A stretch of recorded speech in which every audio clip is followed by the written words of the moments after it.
جی ناظرین السلام علیکم۔ 5 بہت ہی اہم خبروں پر آج ہم نے بات کرنی ہے اور اس پہ کامنٹ کرنا ہے۔ خبریں یہ ہیں، پہلی بات تو یہ ہے کہ شہباز شریف صاحب وزیر اعظم پاکستان کی سعودی عرب میں فیوچر انویسٹمنٹ کانفرنسز میں پارٹیسپیشن تو ہو رہی ہے، لیکن ولی عہد سعودی عرب کراؤن پرنس شہزادہ محمد بن سلمان سے بھی ملاقات ہوئی ہے۔ اس ملاقات میں پاکستان کے لیے بہت ساری خوشخبریاں چھپی ہوئی ہیں، وہ کیا ہیں اس پر ہم بات کریں گے۔ دوسری بات یہ ہے کہ ایک وفود بیٹھے ہوئے ہیں کئی دنوں سے، اور استنبول کے اندر پاکستان، افغانستان، قطر اور ترکیہ کے، اور کوشش یہ کر رہے ہیں کہ پاکستان اور افغانستان کے درمیان کچھ تصفیہ ہو جائے اور امن کی صورت ہو جائے، لیکن جو افغانستان کے وفد کا رویہ ہے اس کے آثار کم لگتے ہیں۔ افغانستان کا وفد وہاں پر عجیب و غریب سی حرکتیں کر رہا ہے، وہ حرکتیں کیا ہیں اس کے اوپر ہم بات کریں گے۔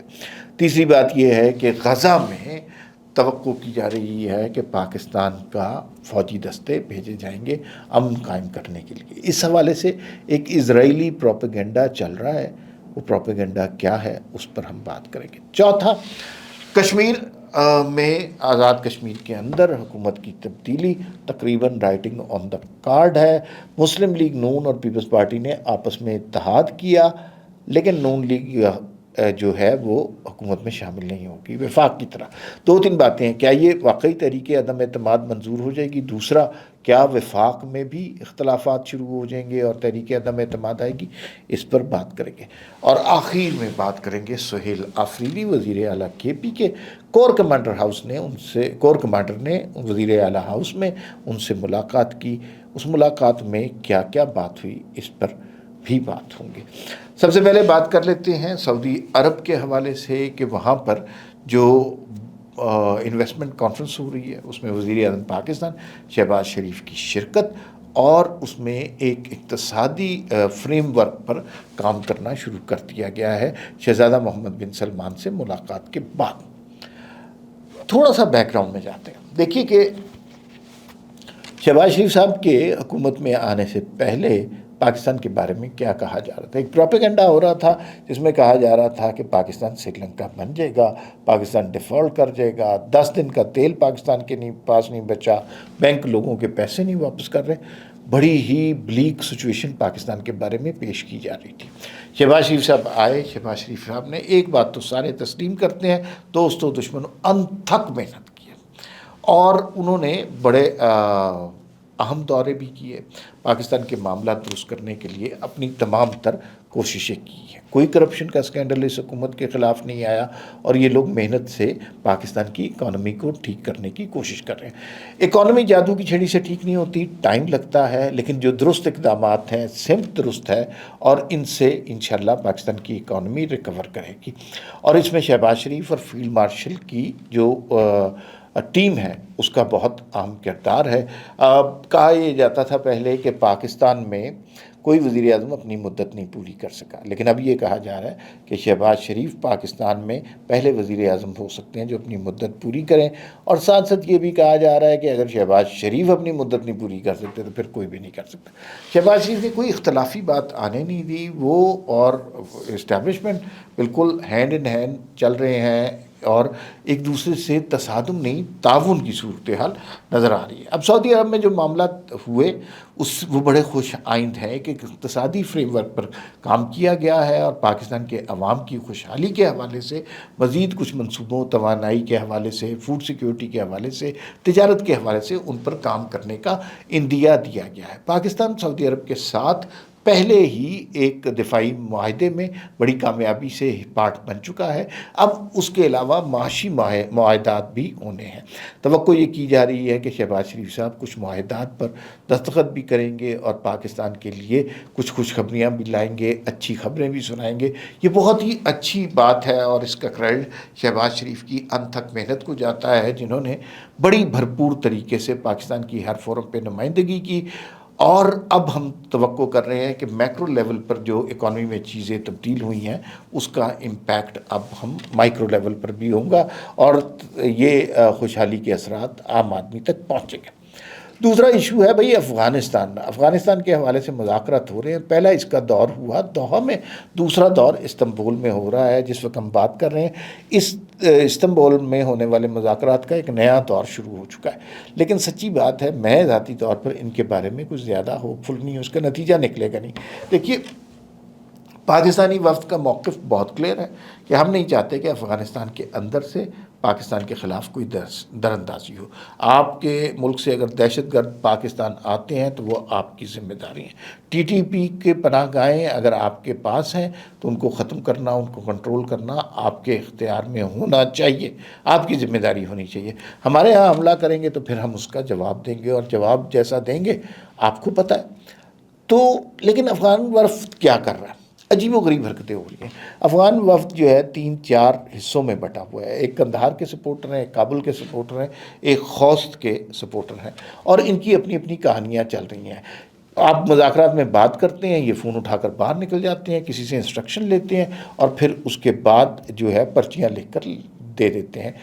لگتا یہی ہے کہ کسی ایما پر ان مذاکرات کو تعطل کا اختیار کیا جا رہا ہے، کسی نتیجے پر پہنچنے نہیں دیا جا رہا، اور کہیں نہ کہیں انڈین لابی ان مذاکرات کو سبوتاش کرنے میں ان کا ساتھ پلے کر رہی ہے.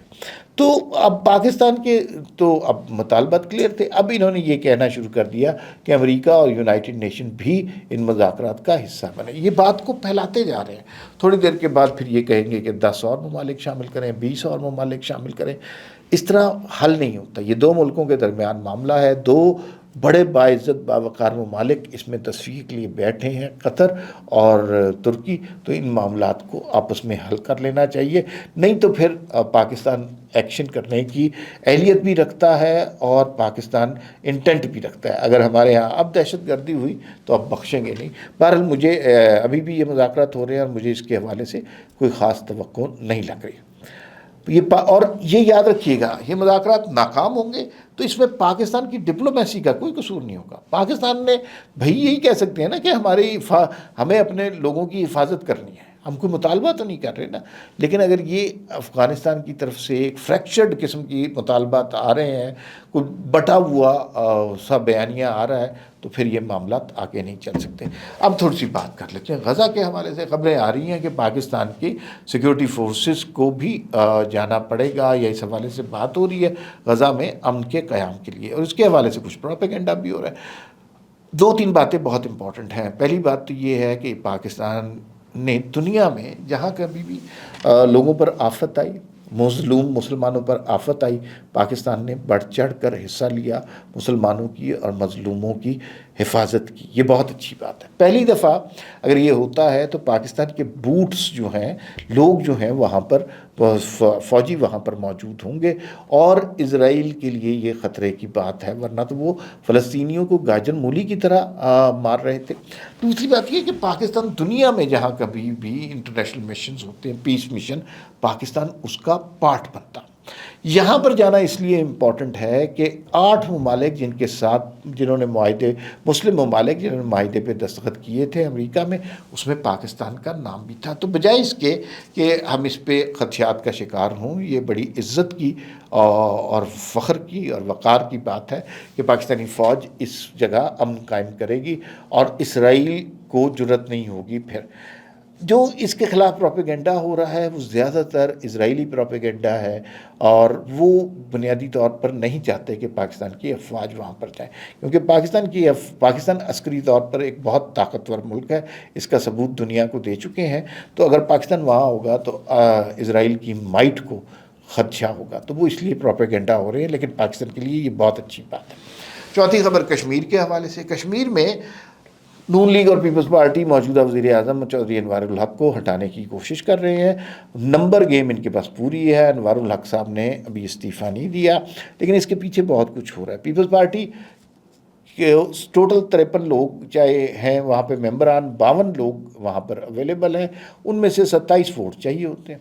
پیپلز پارٹی کے پاس 27 ووٹ تھے، لیکن وہ پھر بندے پورے نہیں ہو رہے تھے، انہیں خدشہ تھا 4-5 بندے سلپ ہو جائیں گے، تو مسلم لیگ نون سے درخواست کی گئی اور مسلم لیگ نون نے کہا کہ بھئی ہم 9 بندے ہمارے بھی شامل کر لیں، 36 ہو جائیں گے تو تحریک عدم اعتماد کنفرم ہو جائے گی۔ یہ بڑی اچھی بات تھی کہ عوام اگر خوش نہیں ہے تو پھر تحریک عدم اعتماد آ جائے۔ چودھری یاسین صاحب پیپلز پارٹی کے، ان کا نام آ رہا تھا۔ مسلم لیگ نون نے کہا کہ ہم آپ کی مدد کر دیں گے لیکن شامل نہیں ہوں گے حکومت میں، جیسے وفاق میں ہے کہ پیپلز پارٹی جو ہے وہ ایگری کرتی ہے لیکن وزارتیں نہیں لی ہوئی۔ مسلم لیگ نون کشمیر میں یہ کیوں کر رہی ہے؟ اس لیے کہ یہ جو حکومت آئے گی تحریک عدم اعتماد کے بعد جو وزیر اعظم آئیں گے یہ بہت تھوڑی مدت کے لیے ہیں، 6-7 مہینے کے بعد الیکشن ہو رہے ہیں۔ مسلم لیگ نون نے اس الیکشن میں حصہ لینا ہے، توقع یہ ہے کہ وہ جیتیں گے بھی اور پھر راجہ فاروق حیدر جیسا کوئی شخص وزیر اعظم بھی بنے گا، تو وہ اپنی پوزیشن بنا رہے ہیں۔ کیا اس کا امپیکٹ وفاق میں بھی ہو سکتا ہے کہ تحریک عدم اعتماد ہو سکتی ہے؟ بالکل بھی نہیں ہو سکتا اور ایسا سوچنا بھی نہیں چاہیے۔ سہیل آفریدی صاحب کے حوالے سے آخر میں ہم یہ بات کرتے ہیں کہ سہیل آفریدی صاحب کے شعلہ بیانی کے باوجود بھی کور کمانڈر وزیر اعلیٰ ہاؤس گئے اور کہا یہ جا رہا ہے کہ دونوں طرف سے بہت اچھے طریقے سے بات ہوئی ہے اور جو ہے سیکیورٹی کے معاملات بھی ڈسکس ہوئے ہیں۔ سہیل آفریدی صاحب کی ٹیم نے بھی اس ملاقات کے بارے میں کوئی نیگیٹو بات نہیں کی۔ جس وقت ہم یہ ویلاگ ریکارڈ کر رہے ہیں اس وقت سہیل آفریدی صاحب کوشش کر رہے ہیں کہ عمران خان سے ان کی ملاقات ہو جائے، اور اچھی بات ہے کہ مطلب مل کے چلے یار، مطلب صوبے کا اور وفاق کا یا اسٹیبلشمنٹ کا تصادم نہیں ہونا چاہیے، ان میں تعاون کی صورتحال نظر آئے گی تو بہت اچھی بات ہے۔ سہیل آفریدی صاحب کو تھوڑا سا عشق عمران کا بخار کم کرنا پڑے گا، اگر وہ کم کریں گے اور اپنی کابینہ بنا کے لوگوں کی فلاح کا کام شروع کریں گے تو پھر ہم ان کو جج کر سکیں گے۔ ابھی تو صرف وہ ایک جذباتی قسم کے مقرر ہیں، اس کے علاوہ کچھ بھی نہیں ہے۔ فی الوقت اتنا ہی، پھر ملاقات ہوگی۔ اللہ حافظ۔